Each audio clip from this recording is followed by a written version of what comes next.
au cinéma, à la télévision ou encore, lorsqu'il rencontrait des fans, Robin Williams a toujours eu le sourire.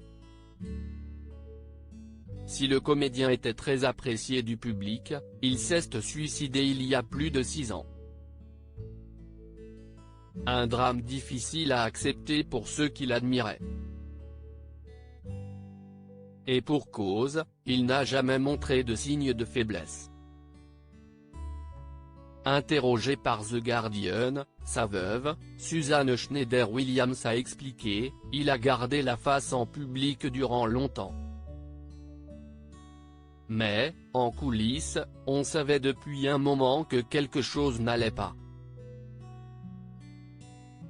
On ne savait juste pas diagnostiquer l'origine du problème. Dans cette longue interview, la jeune femme a révélé, le médecin légiste m'a demandé, après l'examen médico-légal, si j'étais au courant que mon mari souffrait de la démence à corps de Lévy. Il m'a dit que l'ensemble de son cerveau était touché.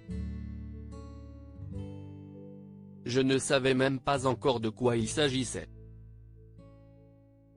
Mais cela ne m'a pas étonné.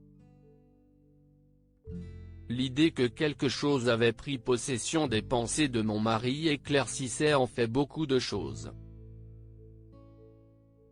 Durant les derniers mois de sa vie, Robin Williams n'était plus le même. Les médecins n'avaient pas encore repéré la démence à corps de Lévy. Il avait reçu un diagnostic lourd malgré tout, la maladie de Parkinson. Mais parce que les patients Parkinson souffrent de symptômes similaires.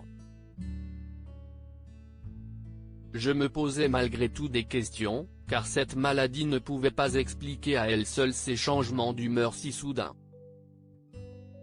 Ou le fait qu'il pouvait subitement devenir totalement paranoïaque.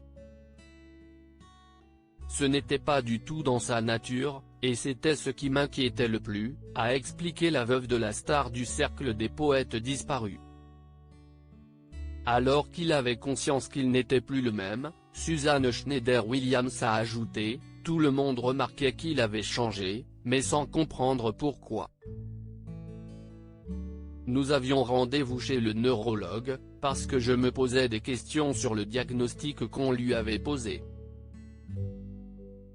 Mais juste une semaine avant, il a décidé de quitter ce monde. Je crois que c'était de peur qu'on ne l'enferme et qu'il ne retrouve plus jamais sa liberté. Rétablir la vérité à tout prix. En colère, Suzanne Schneider-Williams a expliqué, les médias ont spéculé à tout va. Ils ont dit que nous avions des problèmes d'argent qui l'avaient conduit au suicide. Qu'il était dépressif. Qu'il était alcoolique et drogué. C'est surtout cette dernière rumeur qui me met en colère. Si Robin avait passé un court séjour en clinique, c'était pour remettre ses idées dans l'ordre et pour gérer ses émotions, pas pour une désintoxication. À sa mort, cela faisait 8 ans qu'il n'avait plus touché un verre d'alcool. Il n'était donc pas alcoolique, c'est son cerveau qui était en vrac. Alors qu'elle a réalisé un documentaire sur les derniers mois de vie de son mari, intitulé Robin Wish, la jeune femme a ajouté, « Nous y montrons pour la première fois ce à quoi a ressemblé la fin de sa vie. Ainsi, j'espère aider les gens à reconnaître les symptômes de la maladie chez leurs proches. Car avec un traitement adapté et le soutien nécessaire, les personnes atteintes ont encore de belles années devant elles. »